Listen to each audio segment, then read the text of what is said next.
birokrasi dan menggarap sumber daya manusia ASN talentanya itu butuh kestabilan politik. Sementara sistem elektoral kita tuh kemerungsung ya, maksudnya itu hanya punya waktu kerja itu sekitar 2-3 tahun. Setelah itu untuk mempertahankan kebijakannya di masa ini dia butuh berjuang sekitar 2 tahun untuk mengurusi next election gitu. Nah sementara kalau gitu kan ya kemerungsung tadi, jadi yang dipikirkan bagaimana dapat berkuasa besok, karena kalau dia tidak berkuasa besok kemungkinan oleh lawan politiknya segala kebijakannya bisa diubah dan sebagainya, dan ini skenario-nya harus diulang lagi dan sebagainya. Saya sepakat dengan kata salah satu ekonom di Indonesia ya, Wikiangi kalau nggak salah, itu untuk reformasi birokrasi itu kita membutuhkan sebuah sistem pemerintahan yang otoriter gitu. Nah, tapi sementara kita juga dulu pernah otoriter di zaman Pak Harto itu 32 tahun itu politik stabil sekali ya, dan bahkan dulu punya GBHN dan Bersama Lawan Negara yang per beberapa tahun itu udah dipatok seperti itu. Itu kan sebenarnya kesempatan emas kita untuk menggarap talenta kita semua ya, menggarap mental bangsa dan sebagainya. Tapi yang terjadi kok sebaliknya gitu. Bahkan kalau kita ngomong dari sisi infrastruktur aja, jalan tol, jalan Pak Harto cuma 100 km. Padahal itu kesempatan emas untuk jadi saat yang sama. Cina sangat otoriter dan sekarang mengamati hasilnya gitu. Maksudnya mental bangsa dan ASN-nya sangat maju dan infrastrukturnya dapat melejit tepat seperti itu. Nah yang saya tanyakan tuh gimana ya Mas, kalau sistem politiknya tuh kemerungsung seperti ini, nanti kita sudah punya desain bagus di periode ini misalnya, terus periode depan ternyata harus ganti orang, harus nggak mau pakai program dan struktur yang sudah dibuat, nanti ngulangi lagi. Itu kan seperti di lingkaran setan ya. Tapi sementara kalau kita mewujudkan kestabilan politik, itu harus merubah konstitusi, dan nanti ya baca-baca lagi mesti. Jadi gimana Mas yang dari masyarakat bingung gimana? Terima kasih.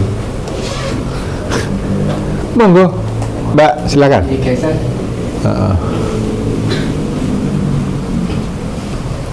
Terima kasih atas kesempatan diberikan. Perkenalkan lagi teman-teman yang baru datang, saya Fitin, sedang studi di UNY. Pertanyaan saya itu ini dari kacamata orang awam ya Pak, bukan ASN. Jadi saya sekedar sharing juga. Kalau di tempat saya sendiri mungkin karena saya baru pindah ke Jogja belum setahun, jadi baru tahu juga ternyata mekanisme peningkatan kinerja ASN itu ada diklat rutin dan sejenisnya di sini. Sedangkan kalau di tempat saya di NTT itu kebanyakan dari kacamata awam tuh orang melihat ASN itu sebagai padahal harusnya mental ASN di sini itu sebagai pelayan masyarakat ya. Tetapi yang terjadi di sana, ASN ini kemudian punya mental untuk bermalas-malasan. Jadi prinsipnya kayak ya buat apa terlalu bekerja ya, sedangkan saya dapat gaji terus nih tiap bulan. Tidak perlu yang banyak reformasi segala macam, saya akan tetap mendapatkan gaji dan itu sesuatu yang pasti gitu. Nah kemudian di tempat saya juga tidak banyak diklat yang diselenggarakan, khususnya di bidang pendidikan.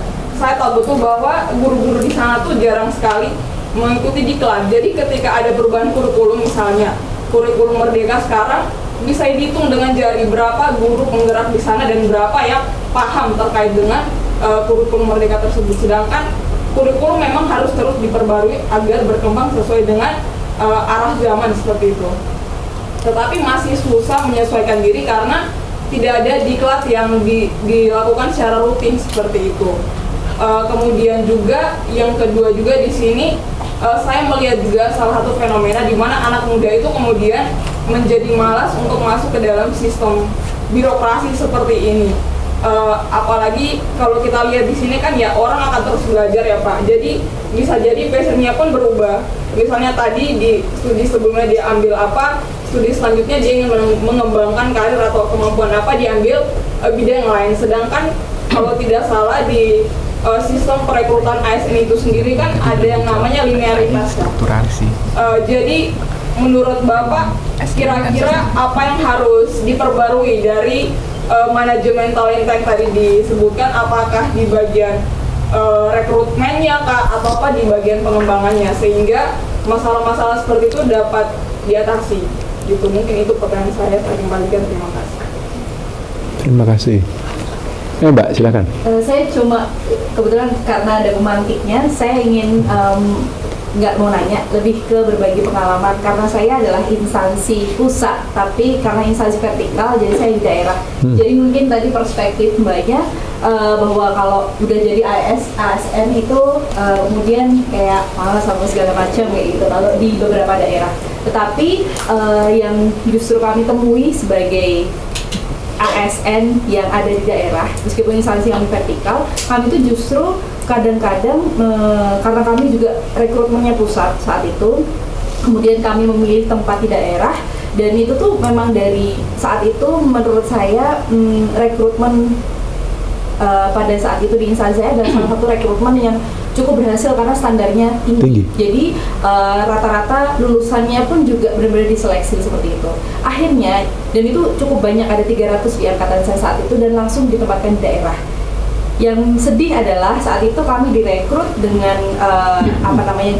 grade kelas jabatan. Kita nggak bahas ranking, kelas jabatan yang pada akhirnya ketika kita masuk ke daerah kita tuh diprotes. Jadi saat itu ada gerakan dari PNS yang kebetulan di tempat saya itu ada yang dipekerjakan, dan juga karena tempat saya itu instansi yang nggak pure PNS, jadi ada dari instansi Polri juga. Jadi saat itu tuh bener-bener kita tuh angkatan kami tuh bener-bener kayak kayak diprotes gitu, sehingga akhirnya kami diturunkan kelas jabatan, padahal saat itu diturunkan kelas jabatan dari 8 ke 6. Saat itu karena memang massal dari 33 provinsi saat itu, 33 provinsi semuanya merasa, karena rata-rata dari PNS, Pemda atau yang dipekerjakan dari Pemkot, karena merasa ketidakadilan. Padahal saat itu memang kami direkrut dari direkrut dari sarjana saat itu, sementara yang sebelum-sebelumnya direkrut dari teman-teman D3 seperti itu. Jadi memang ada kesenjangan rekrutmennya saat itu. Nah, waktu itu mau kita mempertahankan idealisme, kita pengen ikut diklat segala macam, akhirnya tertahan karena kami adalah ASN yang ada di daerah. Sulit sekali karena pasti yang diutamakan adalah teman-teman yang di pusat seperti itu. Jadi padahal kami juga dituntut reformasi birokrasi karena untuk menaikkan nilai reformasi birokrasi kami benar-benar di bawah itu tugas dan segala macam itu udah nggak ada tuh yang namanya, kalau dulu ada yang bilang ASN tuh santai banget. Wah, menurut saya itu lebih parah daripada, karena sebelumnya saya kerja swasta itu tuntutannya lebih parah, dan perubahannya itu sangat-sangat dinamis. Setiap tahunnya programnya kita harus menyesuaikan anggaran, dan bagaimana caranya kita juga harus menyesuaikan dengan pendahulu-pendahulu kita, ASN pendahulu kita. Jadi mulai ada yang benar-benar sama sekali nggak bisa pegang komputer segala macam. Jadi kita yang harus ngajarin semua printer segala macam, urusan kita itu benar ada di Umbi gitu. Dan itu saya alami 10 tahun lalu saat awal jadi ASN. Dan tapi sekarang prosesnya itu sebenarnya sudah tepat Pak, terkait dengan manajemen talenta ASN, karena sudah ada sistem dari pusat juga bahwa untuk mendata kualifikasi kita, pendidikan kita, diklat kita segala macam itu sudah ada. Data-data kita tuh sudah lengkap di satu pintu. Hanya saja mungkin data itu hanya terkumpul tapi tidak dianalisis lebih lanjut, kemudian nanti asesmennya seperti apa. Oh, ini ternyata punya potensi seperti ini, kemudian nanti akan ditempatkan di mana atau dikembangkan seperti apa. Akhirnya karena setiap tahun diklat itu juga terbatas, karena kami ada di 34 provinsi dan 273 kabupaten kota, dan itu ibaratnya diklatnya itu pasti terbatas setiap tahunnya. Jadi mau nggak mau kami, kalau yang pengen belajar, kami harus mencari sendiri. Kayak ya kalau mau tugas belajar cari beasiswa sendiri. Kemudian kalau enggak ya kami ikut pelatihan-pelatihan yang memang untuk kayak ya mau nggak mau, kalau kita mau mengembangkan diri demi diri sendiri, akhirnya kita ikut pelatihan-pelatihan yang mungkin dari UNODC kalau saya gitu. Jadi mau nggak mau harus cari, begitu pun dengan fundingnya juga, karena pasti akan sulit diakses karena harus pusat. Itu dari perspektif yang bekerja di daerah tapi instansi vertikal. Mungkin bisa. Terima kasih. Ada lagi yang mau berbagi? Ibu silakan, Mbak, monggo. menarik sekali manajemen talenta ini Pak Yanuar. Jadi sebenarnya manajemen talenta itu pendapat saya pribadi itu kunci bagaimana bisa menempatkan ASN benar-benar objektif. Karena apa? Kalau manajemen talenta ini nanti kita buat dengan aplikasi yang semua orang bisa melihat, orang itu akan melihat, oh saya ada di posisi ini, tidak hanya unsur kedekatan. Mohon maaf, selama ini kan kita unsurnya kedekatan, dekat dengan pimpinan, kemudian itu nanti bisa segera menduduki jabatan. Walaupun secara kompetensi dia tidak terpenuhi, tapi kalau kita bisa dengan mengembangkan sistem manajemen talenta dari proses rekrutmen sampai nanti penempatan pengembangan itu yang terbuka, saya bisa melihat, oh saya ada di posisi di mana sih? Apakah di fokus 9 kita menggunakan handphone, dan kalau di pemerintah kita menggunakan handphone, apakah saya ada di posisi yang pertama? Kalau saya di posisi yang pertama, bagaimana intervensi pemerintah supaya yang ada di pool pertama itu dia bisa meningkat? Karena yang bagus kan yang di 789. Nah ini yang mungkin kita perlu bersama-sama bagaimana ASN di Indonesia itu memang benar-benar kita bisa menuju world class dunia. Ini kan hanya slogan Pak. Kita menuju 2024 world class dunia. Saya bilang ini mau ngapain? Aturannya aja poco-poco. Mohon maaf, saya katakan ini poco-poco. Mau maju, mundur lagi, ditarik, ganti aturan. Nah ini kan kita mau maju, mohon maaf. Indonesia mau maju, tapi kalau aturannya berubah-ubah, saya sepakat tadi dengan Pak Yanuar. Untuk kementerian yang posisi strategis jangan diambilkan dari partai lah. Ambilkan orang-orang yang memang punya visi ke depan. Kalau partai ya itu tadi yang terjadi 5 tahun kita berubah, akhirnya kita nggak maju-maju. Contoh konkret Pak, rekrutmen kita sudah ada yang namanya informasi dari Kementerian Pan-RB. Daerah mengusulkan, oke, kita usulkan yang kita butuhkan ABC.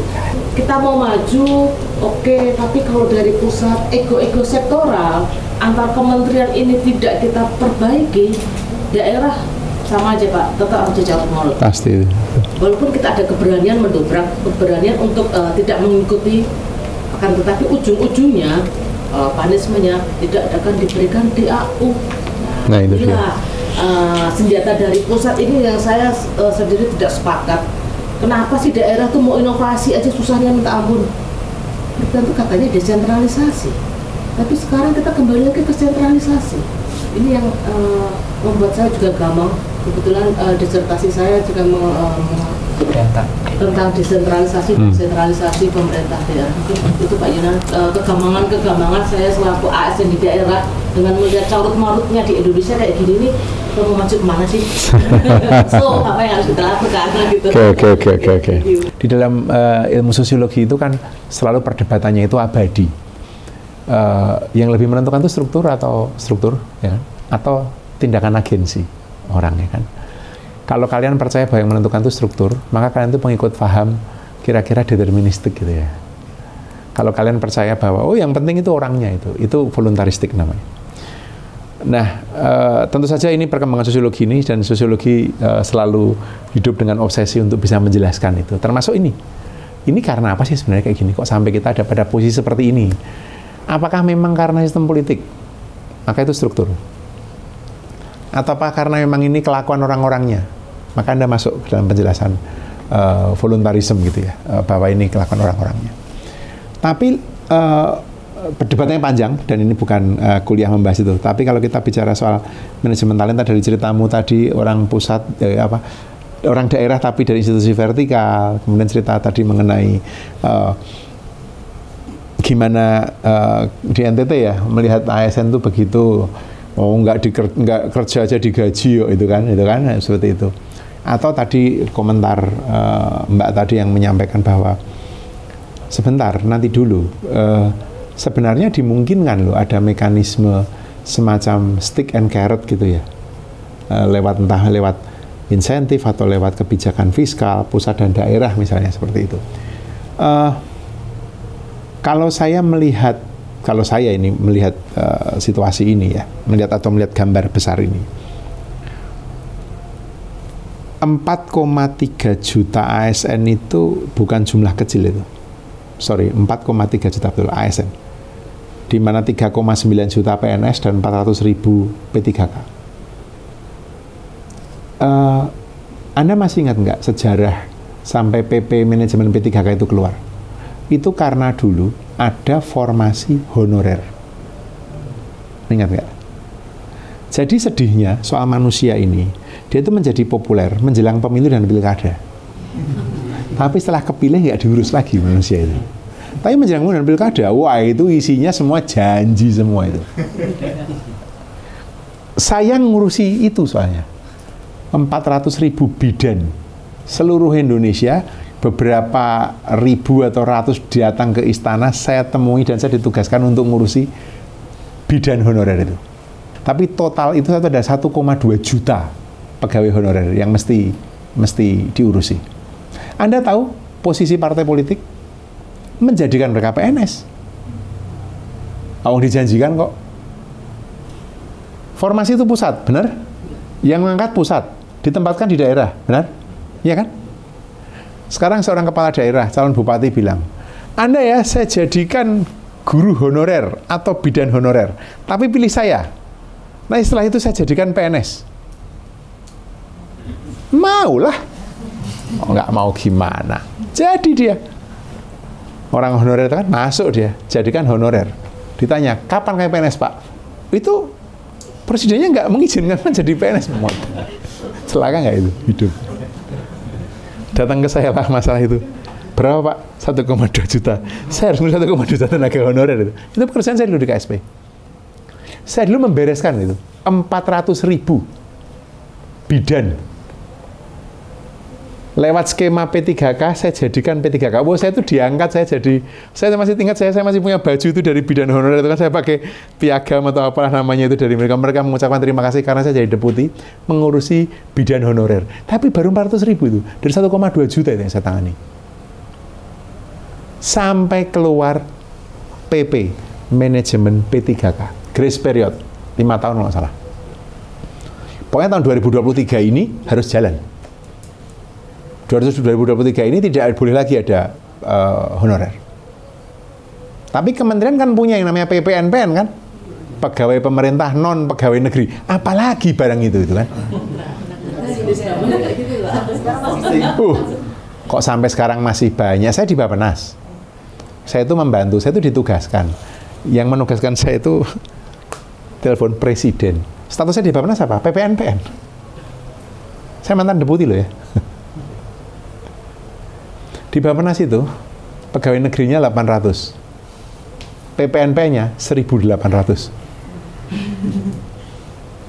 Itu tanpa PPNPN bubar itu Bappenas tuh. Kementerian kayak gitu, banyak itu. Nggak cuma Bappenas tuh. Banyak yang seperti itu.